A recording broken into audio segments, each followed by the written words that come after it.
Bismillahirrahmanirrahim. Assalamualaikum warahmatullahi wabarakatuh. Waalaikumsalam warahmatullahi wabarakatuh. Alhamdulillah, alhamdulillahi rabbil alamin. Wassalatu wassalamu ala asrafil anbiya'i wal mursalin wa ala alihi wa sahbihi ajma'in, amma ba'd.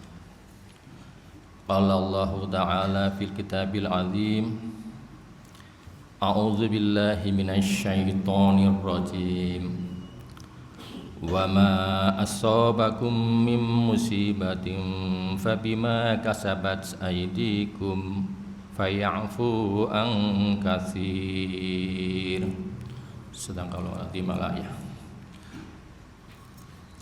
Bapak Ibu jamaah subuh yang dimuliakan Allah Subhanahu wa taala.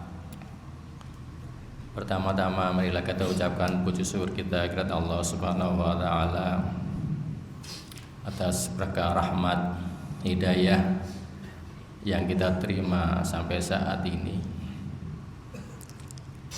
yaitu nikmat yang sebesar-besar nikmat, yaitu nikmat iman dan Islam. Tak lupa salawat dan salam kita aturkan kepada junjungan kita Nabiullah Muhammad sallallahu alaihi wasallam. Mudah-mudahan kita mendapat syafaat beliau nanti di yaumul qiyamah. Amin. Bapak Ibu, adik-adik yang dimuliakan Allah Subhanahu wa taala, pada pagi ini kami akan melanjutkan materi yang Senin kemarin, minggu yang lalu, yaitu bagaimana puasa itu menjadikan kita menjadi sehat.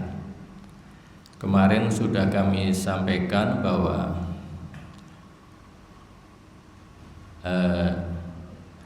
menurut Ibnu Qayyim al-Jauziyah, bahwa pada hakikatnya sakit ataupun musibah apapun yang lainnya yang menimpa pada diri kita, pada hakikatnya adalah karena perbuatan kita, yaitu kita karena berbuat atau kemaksiatan yang kita lakukan, atau diri kita menzalimi diri kita sendiri.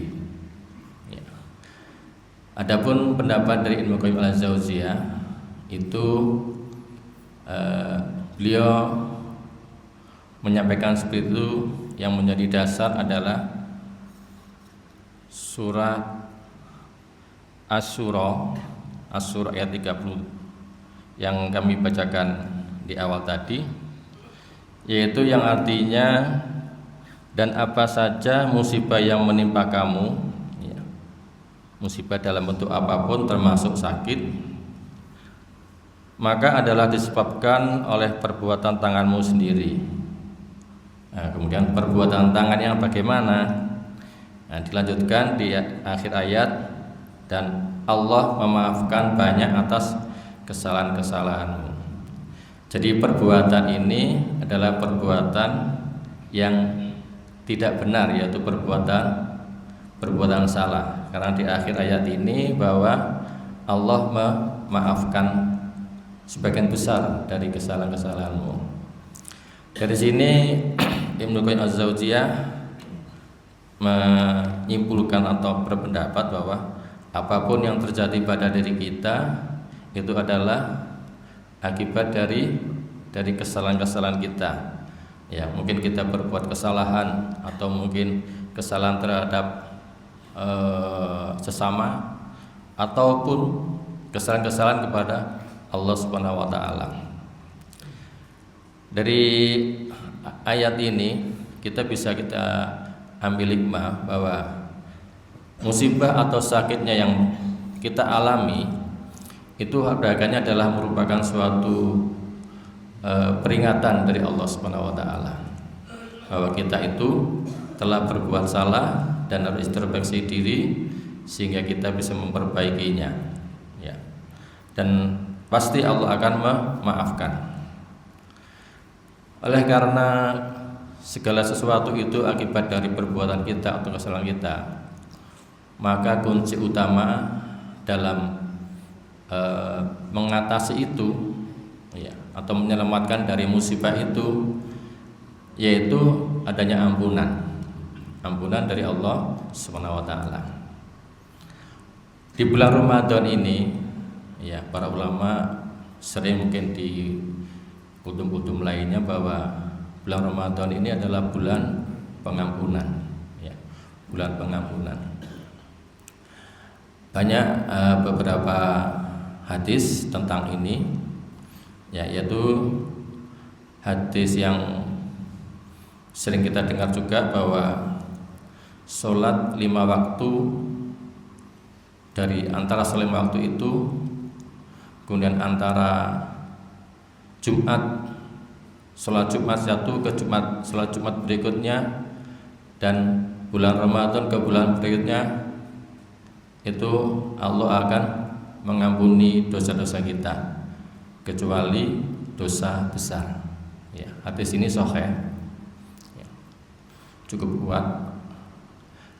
Dari termasuk bulan Ramadan ini, dari bulan Ramadan yang kita lakukan pada tahun ini, kalau kita melakukannya dengan baik, tentunya dengan telah menunaikan rukun ya, dan tidak melakukan sesuatu yang membatalkannya, insya Allah dosa kita, antara dosa kita yang akan datang itu sudah Allah Subhanahu wa taala ampuni ya.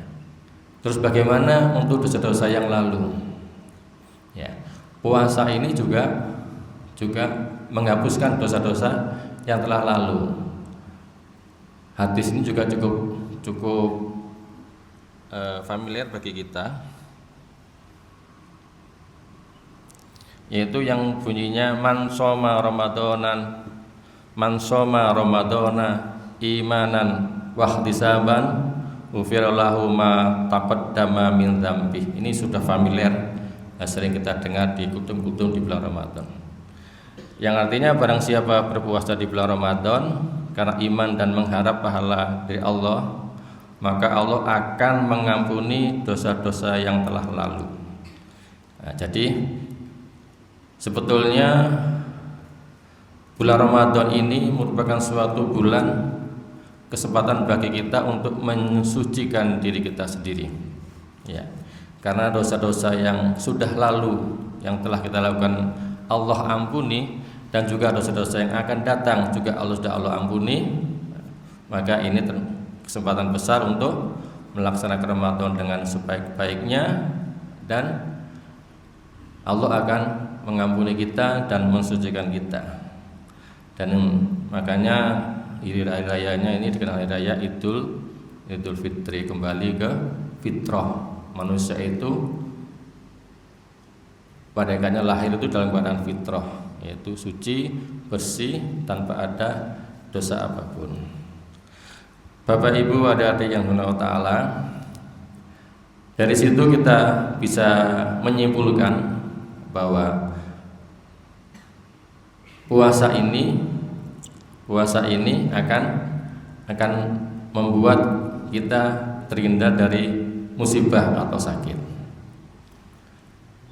Ada hadis satu lagi yang secara eksplisit menyebutkan bahwa dengan berpuasa itu maka kita akan menjadi sehat, yaitu hadis yang diriwayatkan oleh Al-Haytami Al-Makki di dalam kitab Al-Jawazir an Iqtiraf Al-Kabair juz 1 halaman 197, yang bunyinya Rasulullah SAW bersabda, "Ughzu tahonnamu wasumu tasihhu wasafiru tastagnu," yang artinya berpergianlah dan raihlah harta rampasan, berpuasalah maka kamu akan sehat, dan berpergianlah maka kamu akan menjadi kaya. Dari hadis ini secara eksplisit bahwa puasa itu akan membuat kita sehat. Ya. Jadi secara dalil sudah jelas bahwa orang yang berpuasa itu akan menjadikan diri kita sehat baik jasmani maupun rohani.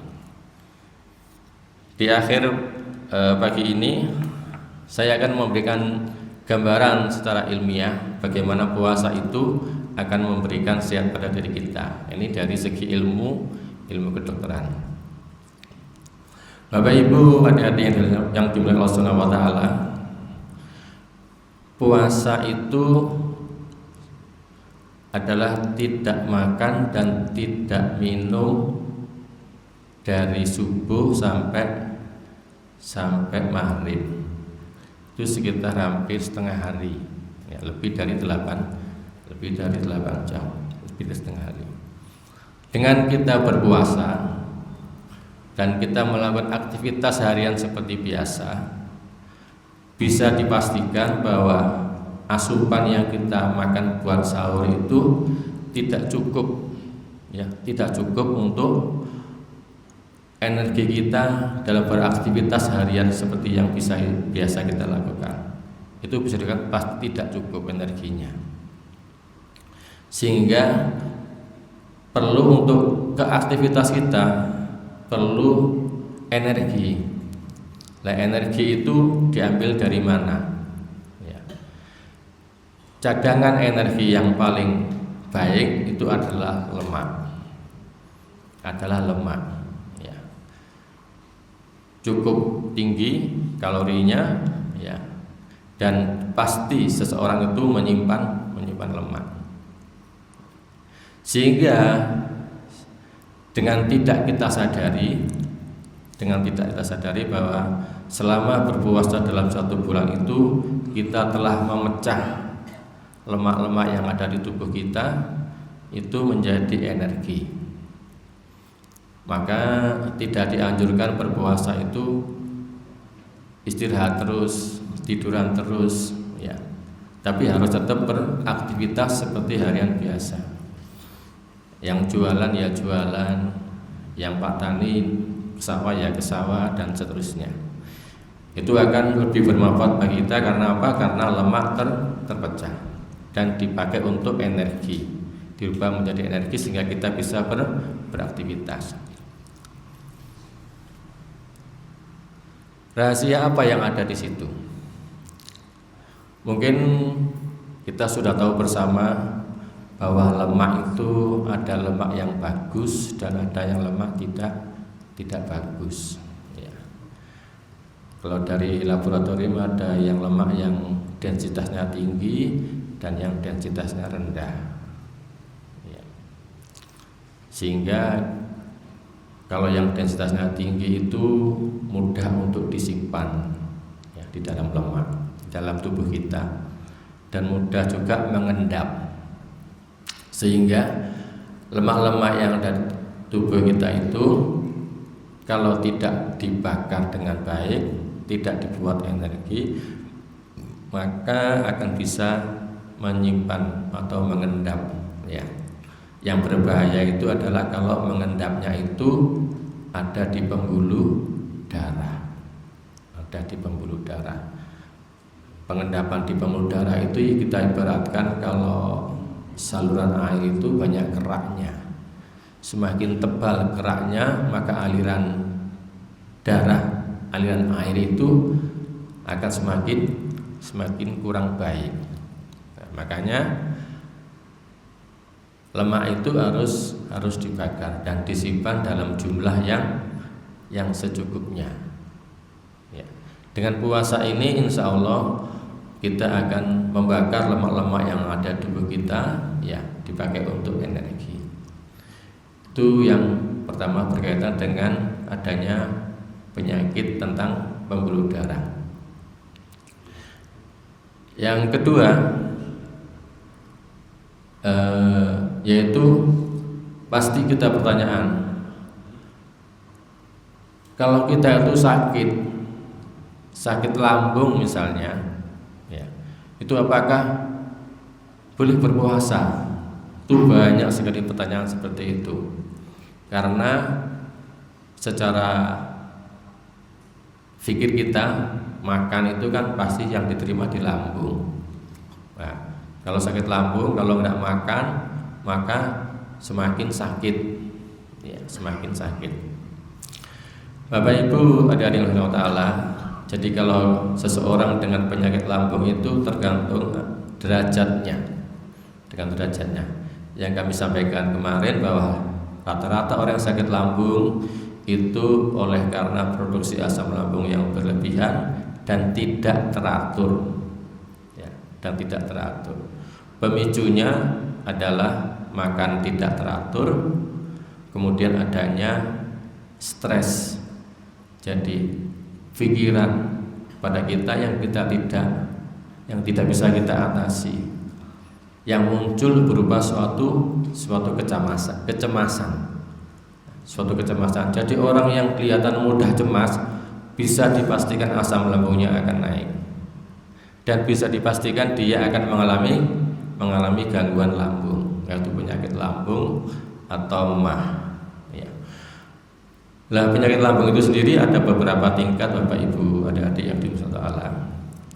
Kalau penyakitnya itu sudah sampai pada timbul luka atau tukak atau luka pada dinding lambung, maka secara ilmu kedokteran dilarang untuk berpuasa. Kalau sudah timbul luka itu berarti sudah kronis, yang melatar belakangnya sudah banyak, terutama adalah stresor yang ada di hati kita, maka itu harus diatasi. Ya. Kalau hanya awal, hanya seperti rasa tidak enak di perut, justru puasa itu akan menjadi obat. Kenapa? Karena mau tidak mau kita dipaksa untuk kita itu hidup teratur. Makan jam berapa, ya, itu diatur, ya, diatur dengan berpuasa. Itu yang pertama. Yang kedua, dengan kita berpuasa, hati kita akan menjadi lebih tenang daripada kalau kita tidak berpuasa. Secara nggak langsung, makanan itu akan tetap berpengaruh terhadap emosi kita, tetap ada pengaruhnya, ya. Apalagi kalau makanan itu didapatkan dari makanan-makanan yang tidak halal. Di bulan puasa ini setiap orang pasti, sejelek-jeleknya seseorang, pasti dia akan mau nggak mau akan memperbaiki diri, ya. Baik dengan pola hidupnya, baik untuk itu proses rohaninya, ya, dan termasuk mencari rezeki, pasti akan sedikit ada perubahan, ya, sehingga akan berpengaruh pada diri kita, sehingga makanan itu akan berpengaruh pada diri kita. Kira-kira itu yang bisa kami sampaikan, Bapak Ibu adik-adik yang Allah. Kalau dikasih waktu banyak gitu, misalnya tanya jawab itu lebih enak sebetulnya, ya. Tapi karena programnya itu tidak ada tanya jawab, maka apabila Bapak Ibu adik-adik masih ada suatu ganjalan atau apa yang perlu diberi penjelasan, kami pribadi siap untuk memberikan, untuk sharing keilmuan yang bisa kami berikan. Demikian dari saya. Ada kurang lebihnya saya maaf, dan apabila ada kekurangan saya mohon maaf sebesar-besarnya. Itu semata-mata dari kekurangan saya pribadi, dan apabila ada baiknya mari kita ambil bersama-sama untuk kebaikan kita bersama, dan itu datang semata-mata dari petunjuk Allah Subhanahu wa taala. Akhir kalam, wassalamualaikum warahmatullahi wabarakatuh.